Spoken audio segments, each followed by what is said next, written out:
The Fit Flash. Welcome to Fit Flash, where I answer your questions. Do you have a question? Email me, coach@coachkinsley.com. I love hearing from you. And here's today's question. Hey, Coach Kinsley, we got another question from the mailbag. And thanks for sending those questions in. Keep them coming, folks. Are there certain muscle groups that are better suited for consecutive day training than other muscle groups? And why would that be? My knee-jerk reaction to this question is yes. Yes, there are. Because there are muscle groups that are more prone to injury than other ones.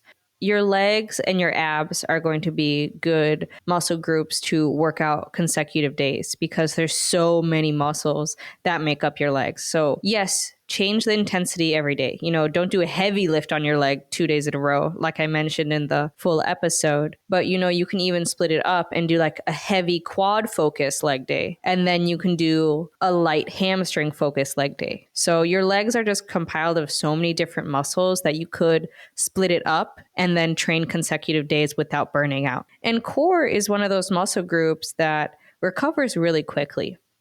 So still adjusting the intensity every day. Core and legs are good muscle groups to train every day compared to like shoulders or chest. These two muscle groups are really small. And your shoulder joints and your rotator cuff, unfortunately, are pretty prone to injury. So those are two muscle groups I would recommend staying away from training daily. I train core every time I train. So that's, 3 days a week. Could I train the other 2 days core?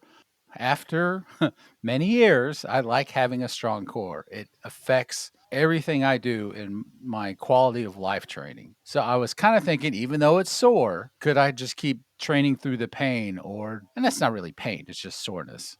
Is there lighter core exercises that I can do in between? Is that something I could train almost daily?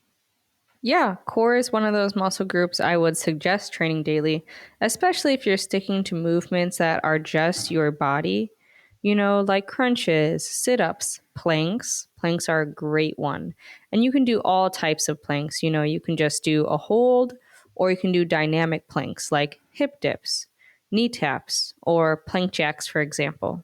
Now, I wouldn't load your core every day, so I wouldn't add a dumbbell or add a plate to your core every day. Does that make sense?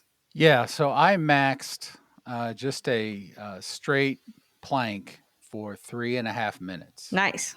And yeah, but I was sore the next day. I mean, would that have been a good light core day?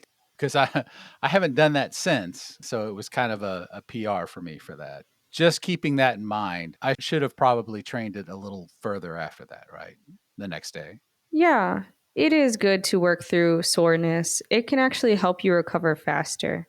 Like if you did some dynamic stretching, for example. Okay. All right. Is that like the dead bug thing? Is that what dynamic stretching is? No, the dead bug really is more of a core exercise. Dynamic stretching could be closer to like windshield wipers, where you're laying on your back with your arms out and your Okay. legs can either be at a 90-degree angle or completely straight. And then you tip both them to the side without letting them touch down. So that you can literally feel the stretch. You know what I'm talking about? Yeah, definitely. I also just like saying dead bugs. All right. Well, I think that's a good answer that you can do core a lot, you can do legs a lot, but keep your chest and back on your regular schedule. Is that about right, coach? Your chest and shoulders. Oh, sorry, chest and shoulders. Thanks, coach. That's great advice. I got you.